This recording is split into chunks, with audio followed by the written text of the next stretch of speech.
യുവ നേതാവിനെതിരെ ഗുരുതര ആരോപണവുമായി യുവനടി റിനി ആൻഡ് ജോർജ്. യുവ നേതാവിൽ നിന്നും ദുരനുഭവമുണ്ടായി. അശ്ലീല സന്ദേശങ്ങൾ അയച്ചു. പാർട്ടി നേതാക്കളോട് പരാതി പറഞ്ഞു. നടപടിയുണ്ടായില്ല. പാർട്ടിയിലെ പല സ്ത്രീകൾക്കും ദുരനുഭവം ഉണ്ടായിട്ടുണ്ട്. അവർ കാര്യങ്ങൾ തുറന്നു പറയണം. ധാർമ്മികതയുണ്ടെങ്കിൽ നേതൃത്വം നടപടിയെടുക്കണമെന്നും റിനി ആൻഡ് ജോർജ് പറഞ്ഞു. എനിക്ക് ഒരു യുവ നേതാവിൽ നിന്ന്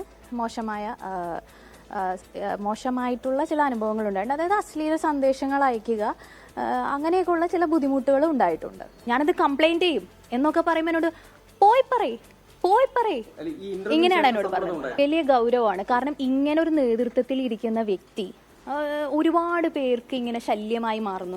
എന്നിട്ട് ആ വ്യക്തിനെ പല സ്ഥാനങ്ങളിൽ എത്തിക്കുന്നു എന്നൊക്കെ പറയുന്നത് വലിയൊരു സംരക്ഷണ സംവിധാനം തന്നെ ഈ വ്യക്തിക്കുണ്ട്. പക്ഷെ അത് കൂടുതൽ മുന്നോട്ട് കൊണ്ടുപോകേണ്ടത്, ടേക്കപ്പ് ചെയ്യേണ്ടത് ആ പ്രസ്ഥാനത്തിൽ തന്നെയുള്ള സ്ത്രീകളും. നിങ്ങൾ ഇത്തരത്തിലുള്ള ആൾക്കാരെ ഇങ്ങനെ നിർത്തിക്കൊണ്ട് പോകരുത്.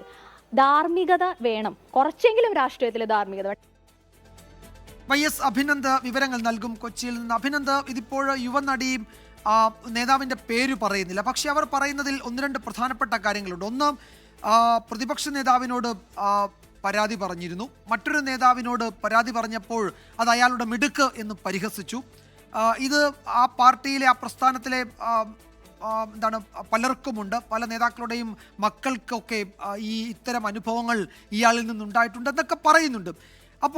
ഇപ്പോൾ പ്രതിപക്ഷ നേതാവിനെ പറ്റി അതിലൊരു പരാമർശമുണ്ടായി. അദ്ദേഹത്തിൻ്റെ അടുത്ത് ഈ വിഷയം അവതരിപ്പിച്ചു എന്ന്. സ്വാഭാവികമായും കോൺഗ്രസ് നേതൃത്വം, പ്രത്യേകിച്ച് പ്രതിപക്ഷ നേതാവ്, അദ്ദേഹത്തിന് മറുപടി പറയാനുള്ള ധാർമ്മിക ബാധ്യത ഈ വിഷയത്തിൽ ഇപ്പോൾ ഉണ്ടായിട്ടുണ്ടല്ലോ, ഈ യുവ നടിയുടെ വെളിപ്പെടുത്തലിന് പിന്നാലെ.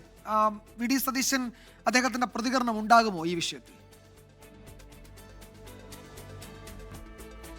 വിജയകുമാർ, തീർച്ചയായും ഒരു നേതാവിന് മാത്രമല്ല ആ സംഘടനയ്ക്ക് ഒന്നാകെ തന്നെ നാണം കെടുത്തുന്ന, അവർക്ക് മുഴുവൻ പ്രശ്നമാണെന്നുള്ള രീതിയിലുള്ള വാർത്താ സമ്മേളനമാണ് റിനി ആൻഡ് ജോർജിന്റെ ഭാഗത്തു നിന്നും ഉണ്ടായത്.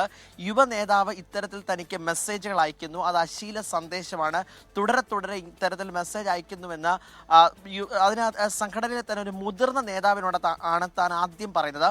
ആ സമയത്ത് ആ മുതിർന്ന നേതാവിന്റെ ഭാഗത്തു നിന്നുണ്ടായ മറുപടി അത് അവന്റെ മിടുക്ക് എന്നായിരുന്നു. പിന്നീട് ഈ രാഷ്ട്രീയ നേതാവിനെ ഉപദേശിക്കുവാൻ ശ്രമിച്ചു. 3.5 വർഷത്തിന് മുൻപാണ് ആദ്യഘട്ടത്തിൽ ഒരു മെസ്സേജ്, 5 സ്റ്റാർ ഹോട്ടലിലേക്ക് വരൂ എന്നുള്ള രീതിയിലുള്ള മെസ്സേജാണ് ആദ്യഘട്ടത്തിൽ വരുന്നത്. ആ സമയത്ത് തന്നെ ഈ യുവനടി ഇത് ഉപദേശിക്കുന്നു, ഇങ്ങനെ പാടുള്ളതല്ല, താങ്കളൊരു രാഷ്ട്രീയ നേതാവാണ്, ഇനിയും അങ്ങോട്ട് ഒരുപാട് ഭാവിയുള്ള ആളാണ്, അപ്പം അത്തരത്തിൽ കൃത്യമായ പെരുമാറ്റം എല്ലാവരോടും ഉണ്ടാകണമെന്ന് ഉപദേശം നൽകുന്നു. ആ ഉപദേശ സമയത്താണ് പിന്നീട് താൻ എവിടെ വേണമെങ്കിലും പരാതി പറയുമെന്ന് ഈ യുവനടി പറയുന്നതിൻ്റെ അടിസ്ഥാനത്തിൽ എവിടെയെങ്കിലും പോയി പരാതി പറഞ്ഞാൽ തനിക്ക് യാതൊരു വിഷയമില്ല, രാഷ്ട്രീയ നേതാക്കളെല്ലാം ഇതൊക്കെ കഴിഞ്ഞിട്ട് വന്നിട്ടുള്ളവരാണ്, അവർക്കെതിരെ പലതരത്തിലുള്ള ആരോപണങ്ങൾ പല സമയത്തും ഉണ്ടായിട്ടുണ്ട്, അതിനെയൊക്കെ പ്രതിരോധിക്കാൻ ഈ രാഷ്ട്രീയ സംവിധാനത്തിന് കഴിയുമെന്നായിരുന്നു. ഇതൊക്കെ ഞാനിവിടെ ചെയ്യുന്ന സാധാരണയായിട്ടുള്ള ഹോബീസ് എന്നൊക്കെയാണ് ഈ പ്രതികരണം ഉണ്ടായത്. ഈ രാഹുൽ മാങ്കൂട്ടത്തിനെതിരെയാണ് രൂക്ഷമായ വിമർശനം സമൂഹ മാധ്യമത്തിലടക്കം ഉണ്ടായത്. ആദ്യം ഈ അഭിമുഖത്തിലടക്കം ഈ കാര്യം ഇവർ പറയുന്നു. സ്ത്രീകളുടെ ദുരനുഭവങ്ങളുമായി ബന്ധപ്പെട്ട ഒരു ചർച്ചയിലാണ് ഈ അഭിമുഖം ഉണ്ടായിരുന്നത്. ആ അഭിമുഖത്തിലാണ് ആദ്യം തുറന്നു പറച്ച് നടത്തുന്നത്. അതിനുശേഷമാണ് രാഹുൽ മാങ്കൂട്ടത്തിനെതിരെ സമൂഹ മാധ്യമത്തിൽ വിമർശനമുണ്ടായത്. ഇന്ന് നമ്മൾ ചോദിച്ചപ്പോൾ ഹൂ കെയർസ് എന്ന ആറ്റിറ്റ്യൂഡോടുകൂടി മുന്നോട്ട് പോകുന്ന ഒരാളാണ്. അത് പലതരത്തിലുള്ള പ്രശ്നങ്ങൾ ഈ അടുത്ത കാലഘട്ടത്തിലടക്കം അവർ ഈ നേതാവിനെതിരെ ഉയർന്നിരുന്നു. ആ നേതാവിനെതിരെ ഉയർന്നപ്പോഴാണ് താൻ ഇനിയും പറയാതിരുന്നാൽ അത് പല സ്ത്രീകൾക്കും ഇത്തരത്തിലേക്ക് പ്രശ്നമുണ്ടാകും. ഈ ഇദ്ദേഹത്തിന്റെ പെരുമാറ്റം എന്ന് പറയുന്നത് ഒരു സ്ത്രീക്കും ഒരു നെഗറ്റീവും തോന്നാത്ത. അഭിനന്ദ് തുടരുക. അഭിനന്ദിലേക്ക് ഞാൻ വരാം. ലോകത്തെവിടെയായാലും ഏത് സമയത്തും 24 വാർത്തകളും ഓഗ്മെന്റഡ് റിയാലിറ്റി പാക്കേജുകളും എക്സ്പ്ലെയിനറുകളും വിശദമായി കാണാൻ ഞങ്ങളുടെ യൂട്യൂബ് ചാനൽ നിങ്ങൾക്ക് സബ്സ്ക്രൈബ് ചെയ്യാം.